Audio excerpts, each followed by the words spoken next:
Hey y'all, Melissa here with you today, and today we're going to be talking about different types of fabrics that you can use to make leggings.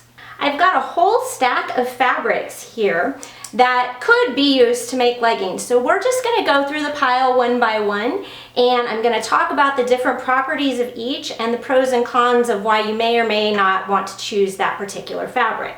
The qualities that you want in a leggings fabric to be appropriate to make leggings out of.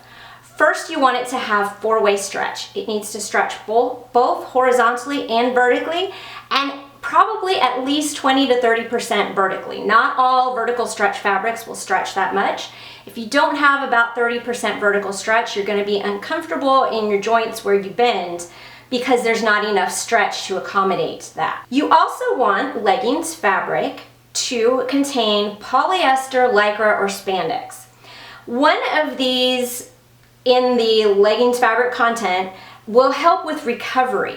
Anything that doesn't contain one of those fibers is generally just not going to recover as well, and it may start out great, but by the end of the day you're going to have sagging in your leggings in places that your body moves. Another consideration is you want it to be thick enough so that it's appropriate. You don't want it to be so thin that when stretched to wear that your leggings become see-through. That's not anything any of us want. And finally, you want to make sure that your fabric is appropriate for the use and climate you're going to be in.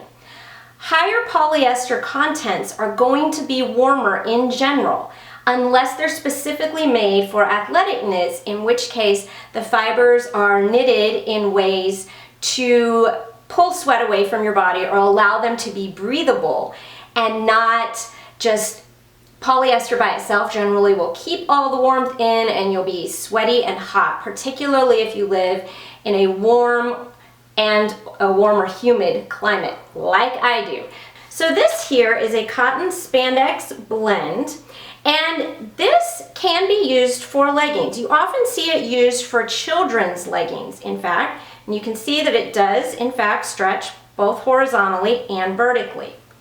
Now, the advantage to using this is that it's widely available. You can find it in prints a lot of times, and since it's mostly cotton, it's very breathable. The disadvantages: it's sometimes hard online to tell different weights of cotton spandex, so some of them can be very thin and see-through and inappropriate for leggings. And sometimes, and especially again when you're ordering online, the fabric doesn't have as much recovery as a lot of the polyester-based fabrics. So while it may start out looking great, some of the ones that are more cheaply made with less recovery, you'll end up with baggy knees by the end of the day, that they're not recovering back to hug your knees anymore after wearing them. So that is cotton spandex. The next fabric I have here, I'm actually wearing as well. This is double brushed polyester. It is a polyester fabric, and it gets its stretch mostly from that polyester. It does have four-way stretch, and you may be familiar with this type of fabric from a lot of the leggings that are sold online. It has kind of a suede feel to it because it is put through a machine that brushes the fibers on both sides. It makes it super soft, and it can be very comfortable to wear. However, the disadvantage to this fabric, particularly if you live in a hot climate like I do, is that it's not very breathable. It's not designed to be. So you can get really hot really quickly in garments made out of this. Now, the next two fabrics I have to show you, these are both athletic knits. And they're both by a company manufacturer called Crust. And that's one of my favorite search terms to look for when I'm shopping for fabric that I want to use for activewear, is Crust athletic fabric. This particular one here is called a Strata fabric, and there's a collection of different colors, and it does have great four-way stretch, and it's going to be, because it's designed for athletic wear, it's going to be a little more breathable than the double brushed polyester type fabrics are. This is a polyester spandex blend, as well as they also come in a lot of prints. So this is a print I used to make a swimsuit for myself, And if you wanted cactus leggings, this would be entirely appropriate as well. I've got links to sources for some of these fabrics below, so make sure to check those out. But this is a good weight. It's not too see-through. You do see the print does stretch out just a little when you stretch it to the max. But in general, it's going to retain its color well as it stretches. And like I said, this is just one of my favorite types of fabrics to look for athletic wear. Now next we have some specialty fabrics, and I've ordered all of these from Seattle Fabrics. This one is a wicking polyester. So you can see that it looks different. This is the right side that you're supposed to see out. And on the inside, it has a different kind of weave. It's a little bit fuzzy actually. And this is supposed to take sweat away from your body, wick it to outside your body, and get rid of it so that it can evaporate more quickly.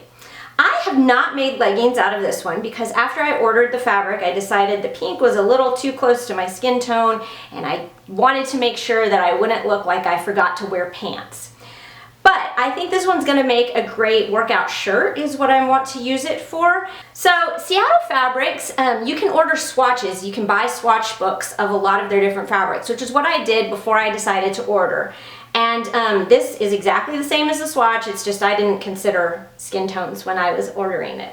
This one is what I made one of my favorite pairs of leggings from. This is their heavy duty matte polyester. You can see it doesn't have as much of a sheen on either side. It does have four-way stretch, and this one is a really thick fabric. So this one I like for leggings that I wear in the colder months. It has just as much movement as some of the thinner polyesters I've used, but it is a little warmer because it is thicker, and also I feel like the coverage is better because this one is thicker. So they have several colors of this, and it's the heavy duty polyester. Finally, if you live in a really cold climate, you might want to consider looking at fleece-lined polyester. So you can see this here, I've used to make a pair of leggings that's my warmest pair. If I'm going to be out in really cold temperatures, this is what I will wear. It has the fleece backing that goes on the inside against your skin to help keep you warm, and then kind of a heavy-duty matte polyester look on the outside. This one does not have as much vertical stretch, though it does have vertical stretch. It has quite a bit of horizontal stretch, but this one has, I think, a pretty high lycra content, and because of that, this particular fabric, if I use to make leggings again, I'm going to go up one size, add a little less negative ease to my pattern, because this really sucks everything in and fits like a glove, and I would like just a little more ease and movement in my leggings. So this is the fleece-backed polyester. And again, I'm going to have links to all of these below, but these are some fabrics that you can consider to use for leggings.